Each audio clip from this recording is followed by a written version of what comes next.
Today we'll be covering a standard opening for Fractured Days Split the Sky.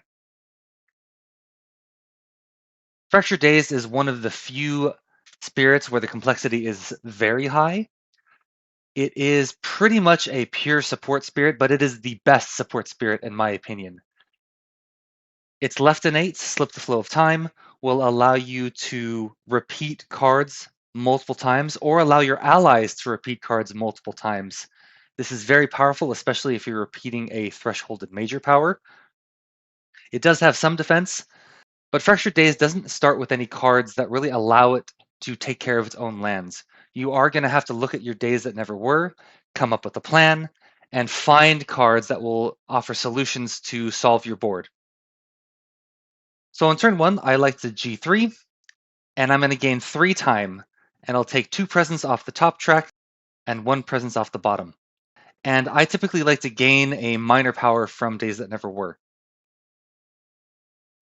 Now, the cards that I really look for are the Sun Moon cards. So there are a lot of good options here.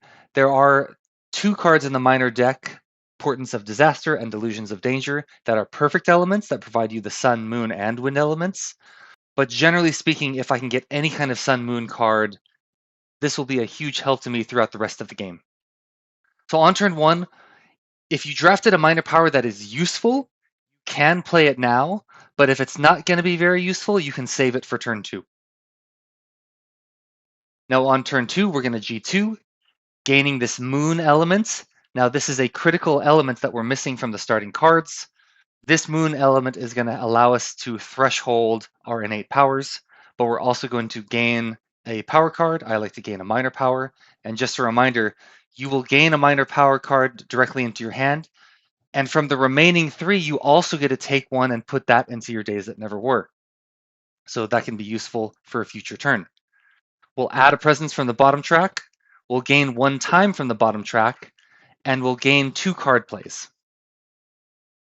Now we'll play at least these 3 cards. We'll play Absolute Stasis, The Past Returns Again, and Blur the Arc of the Years. Now I will generally use Absolute Stasis and Blur the Arc of the Years. I almost never actually use The Past Returns Again. I'm just playing this for the Sun Moon element. This is one of the reasons why I really like drafting a Sun Moon card from the minor power deck, because now in order to hit threshold, I can play a card that's actually useful, will give me the elements I need, and will not waste a card play. So with those 3 cards, and optionally if you wanted to play a 4th card, like the minor power, maybe if you didn't play it on turn 1, now you could also play it on turn 2. But with those 3 cards alone, we'll be able to max both Slip the Flow of Time and Visions of a Shifting Future. And again, this was made possible because we got that Moon element from RG2.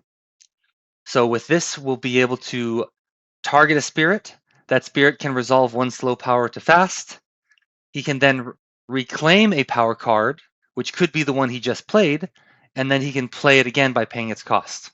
So this is what allows you to play the same card multiple times in a turn. The first cost is free in terms of time, and I will generally only repeat it once, spending 1 time to repeat this innate power a 2nd time.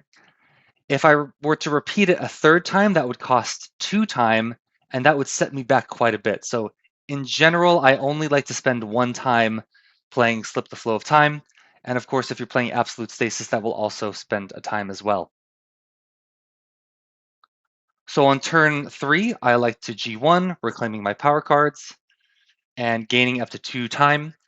Now I will place the 2 time from the bottom track, and the 2 time that I would have spent from the 2nd turn, I would have placed both of those time back on the top track. So on this turn, you play pretty much any 3 cards you want.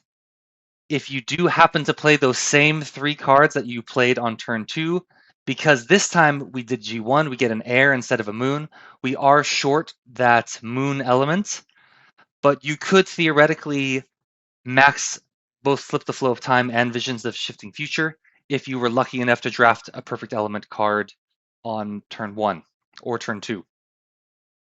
Now on turn 4 onward, I will generally start executing my plan for a major power, which hopefully I have a good one. in the days that never were. But I might also be drafting minor powers that will help me threshold the major power eventually. What are force multipliers for the Spirit?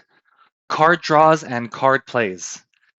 I will always take a card draw if it is offered out to me, because this not only allows me to gain more powers in my hand, it also allows me to add more cards in my days that never were. And with card plays, I'm able to more easily threshold my innates. As far as tips go, you want to make a plan based on the cards that are in your days that never were. So this is just an example of drafting 4 minor powers and 4 major powers. And there are some really good cards in here. And one thing I want to point out is that when I eventually do gain a major power, I always forget Pour Time Sideways. It's just a card that isn't very useful, and it doesn't have the elements that I'm looking for anyway. So it doesn't help for elements. The card itself is not very helpful, so that's the one I will always forget. Now, looking at this, first of all, I see a perfect element card here. That's probably going to be my first draft.